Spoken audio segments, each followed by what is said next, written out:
हरि बोल हरि हरि बोल जी। तो सारे ही त्योहार हमारे पूरे होते जा रहे हैं। महापर्व जन्माष्टमी, राधा अष्टमी और अब बस आने ही वाला है नवरात्रि।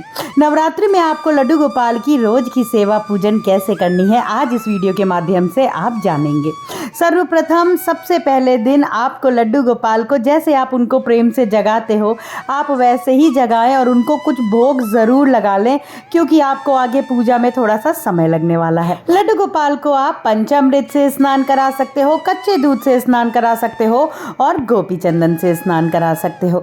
सर्वप्रथम दिन आपको इस प्रकार से लड्डू गोपाल को स्नान करा लेना है। स्नान करवाने के बाद में आप प्रथम दिन लड्डू गोपाल को, लाडली जीव को आप पीले कलर की पोशाक पहनाएं, क्योंकि उस दिन शैलपुत्री माता का दिन है और नवरात्रि में 9 दिन के हिसाब से आप लड्डू गोपाल को पोशाक ज़रूर पहनाएं। तो मैं यहाँ पे आज गुलाबी कलर की पोशाक पहना रही हूँ, लेकिन आप उस दिन पीले ही कलर की पोशाक पहनाएं। अब बात आ जाती है लड्डू गोपाल का रोज का आपको स्नान श्रृंगार कैसे करना है। तो आप जिस प्रकार से लड्डू गोपाल का रोज स्नान श्रृंगार करते हैं, आपको बिल्कुल वैसे ही स्नान और श्रृंगार लड्डू गोपाल का कराना है। बस कुछ चीज़ों का ध्यान देना है, जिसमें पहली चीज़ आती है कि आप लड्डू गोपाल को जैसे दूध का भोग लगाते हो, तो उसके साथ में आप कुछ ऐसी चीज़ का भोग लगा दीजिए, मेवे का, मिष्ठान का, जिससे उनको भूख ना लगे, क्योंकि पूजा में आपको थोड़ा समय आगे लग सकता है। पहली बात ये हो गई। दूसरी बात, लड्डू गोपाल को आपको कहाँ विराजमान करना है। क्या आप पूजा के ही मंदिर में उनको विराजमान करेंगे? तो अगर नवरात्रि की चौकी और अखंड ज्योत भी आप लड्डू गोपाल के ही रूम में, मंदिर में ही आप स्थापित करते हो और लड्डू गोपाल भी वहीं पे स्थापित आप विराजमान करते हो, तो आप भूल के भी ये गलतियां ना करिएगा। सबसे पहली गलती जो आपको बिल्कुल ध्यान देना है कि लड्डू गोपाल को आपको ऐसे स्थान पे विराजमान कर सकते हैं आप, जहाँ पे आपको उनकी सेवा करने में दिक्कत ना हो। क्योंकि देखिए, लड्डू गोपाल की सेवा जो है वो निरंतर चलती है। सुबह, दोपहर, शाम थोड़ी थोड़ी देर पे आपको उनको, लाला को भोग लगाना होता है, उनका जो श्रृंगार है देखना होता है और बिल्कुल बच्चे की तरह उनकी सेवा होती है। तो ऐसे में आपको ध्यान रखना है कि आप ऐसे स्थान पे लड्डू गोपाल को थोड़े दिनों के लिए, या तो आप ऐसे स्वच्छ स्थान पे, शुद्ध स्थान पे विराजमान कर दें, जहाँ पे उनकी सेवा में कोई भी रुकावट ना आए। फिर दूसरी बात आ जाती है कि यदि लड्डू गोपाल का सिंहासन आपने मंदिर में ही लगाया है, वहीं पे वो विराजमान होंगे, तो अखंड ज्योत को थोड़ा उनसे डिस्टेंस पे रखिएगा। ध्यान रखिएगा कि अखंड ज्योत जो है वो ऐसी जगह पे हो जहाँ पे ज़रा भी हवा की लौ, पंखे की लौ इधर उधर ना हो सके। अखंड ज्योत को प्रॉपर आपको कवर करके रखना है। फिर तीसरी बात आ गई कि लड्डू गोपाल को हम भोग क्या लगाएंगे नवरात्रि के 9 दिन। तो देखिए, नवरात्रि के 9 दिन लड्डू गोपाल का तो कोई भी व्रत नहीं होता है भाई, वो तो बाल गोपाल है, उनको बहुत भूख लगती है।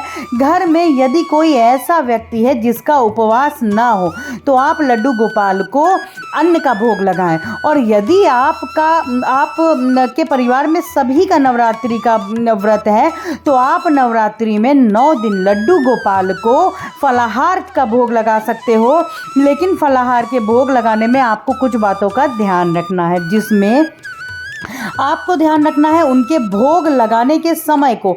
ऐसा ना हो कि आप लोग सुबह ही भोजन कर लोगे, आलू खा लिया आपने, मिष्ठान खा लिया, फल खा लिया, तो अब आप शाम को खाओगे तो आप लड्डू गोपाल को भी शाम को खिलाओगे। जी नहीं, बिल्कुल नहीं।